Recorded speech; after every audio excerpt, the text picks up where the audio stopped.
Ben, si ça vient, vous ne pouvez trouver aucun remède, rien, vous ne pouvez même pas être soulagé par rapport à ça. Mais ça fait partie des lois. Ça fait partie des lois.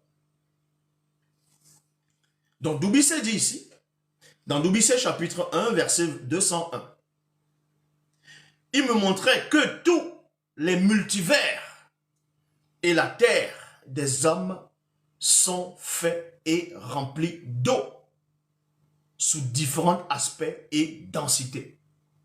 Eh oui. On va vous parler de la matière noire, la matière sombre. Les gens ne savent pas c'est quoi la matière noire, c'est quoi la matière sombre de l'univers. Mais on dévoile c'est quoi dans un prochain. Mais bon. Doubissé chapitre 1, verset 428. Ces deux êtres que tu as vus dans la vision de ton esprit, en parlant de les deux manifestés avant la non-existence et au-delà de la non-existence. Ces deux êtres que tu as vus dans la vision de ton esprit sont les deux manifestés avant la non-existence. C'est pour eux que tu étais par la manifestation de la volonté, de sa volonté à tout créer, dans le mystère des cieux et des cieux célestes, virgule. Ainsi que dans les multivers et sur la terre, sous la terre et dans l'océan. Donc vous comprenez qu'il y a bel et bien des choses qui ont été créées dans les autres multivers. C'est donc quoi ces choses qui ont été créées dans les autres multivers?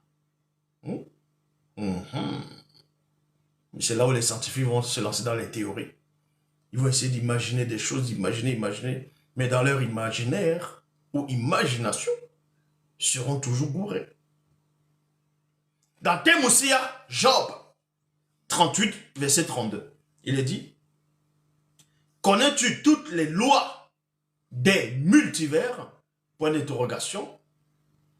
On va vous révéler quelque chose là maintenant. Dans Job, donc, dans le livre mystérieux, chapitre 38 au verset 32. Il est dit, « Connais-tu toutes les lois des multivers ?» Point d'interrogation. C'est-à-dire qu'il existe plusieurs lois dans les multivers. « Règles-tu leur pouvoir sur la terre ?» Point d'interrogation. Ça veut dire quoi ici? Ça veut dire qu'il y a des lois dans les multivers. Dans l'univers a des lois. L'univers même connu a des lois. Bon, quand on dit connu, une partie, une fraction de, une petite particule de l'univers que vous pouvez voir là. Vous ne voyez que ce qu'on permet que vous puissiez voir avec vos yeux. Vous voyez un peu comme ça, mais vous voyez même quoi. L'univers est tellement immense. Il vient vous expliquer, ils sont allés sur la Lune, ils sortent de l'espace, ils vont dans l'espace. Ils vont dans quel espace? On dit, ils sont allés dans l'espace. Mais nous sommes dans l'espace. Nous sommes tous dans l'espace. On vous dit que les extraterrestres viennent de l'espace. Les hommes venus de l'espace. Mais vous êtes où? La Terre, elle est où? La Terre, elle est dans l'espace. Ah ben oui. La Terre est dans l'espace. Donc si une autre personne vient hors de la Terre, on ne va pas dire qu'elle vient de l'espace, vu que toi aussi tu es dans l'espace. Tu penses que tu n'étais pas dans l'espace? Et que le soleil se trouve dans l'espace? Oui, le soleil se trouve dans l'espace. Les étoiles se trouvent dans l'espace. La lune se trouve dans l'espace. La terre se trouve dans l'espace. Parce que toi aussi tu es dans la terre, donc tu es dans l'espace. Tu es contenu dans l'espace, mais en étant dans la terre. Ah ben oui. Mais maintenant, on vous révèle qu'il y a des lois, des forces dans les autres multivers qui agissent souvent sur la terre. Qui agissent avec la terre. Et sur la terre, c'est pour ça qu'on dit ici, règles-tu leur pouvoir sur la terre? Point d'interrogation. On parle de pouvoir de qui? Connais-tu toutes les lois des multivers, virgule? règles-tu leur pouvoir sur la terre? Oui, la terre. Vous voyez la terre, vous négligez la terre. Vous savez qui est la terre?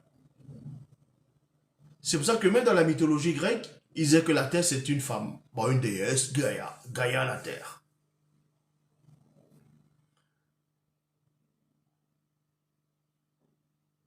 Les lois, la terre communique avec l'univers. Avec les étoiles, avec la lune, avec le soleil, avec l'univers même. Et aussi avec les autres multivers. La terre est communique avec ces autres multivers. Même si elles sont éloignées. Parce qu'il y a un langage audible et inaudible. Perceptible et imperceptible.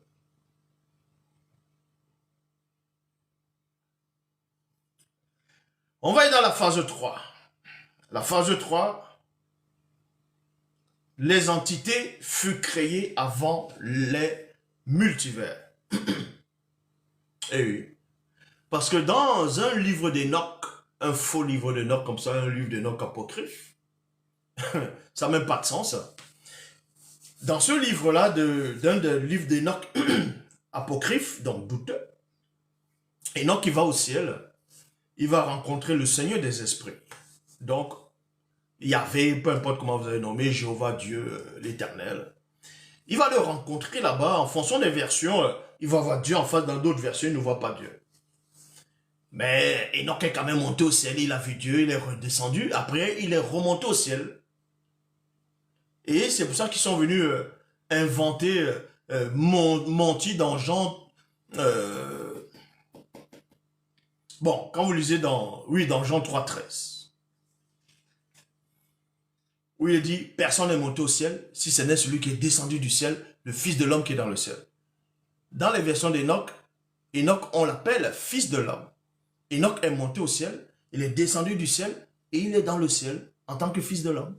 Dans ses livres, en tout cas dans les versions des livres d'Enoch, que l'Église n'a pas voulu mettre dans les canons. Dans ton Yoshua, Jésus, je ne sais pas, pour venir raconter que personne n'est monté au ciel, alors qu'Enoch est monté au ciel. Le livre de l'Hébreu confirme cela. Les livres des Hébreux confirment que Enoch est monté au ciel. L'Ancien Testament confirme que Élie le Tishbite est monté au ciel.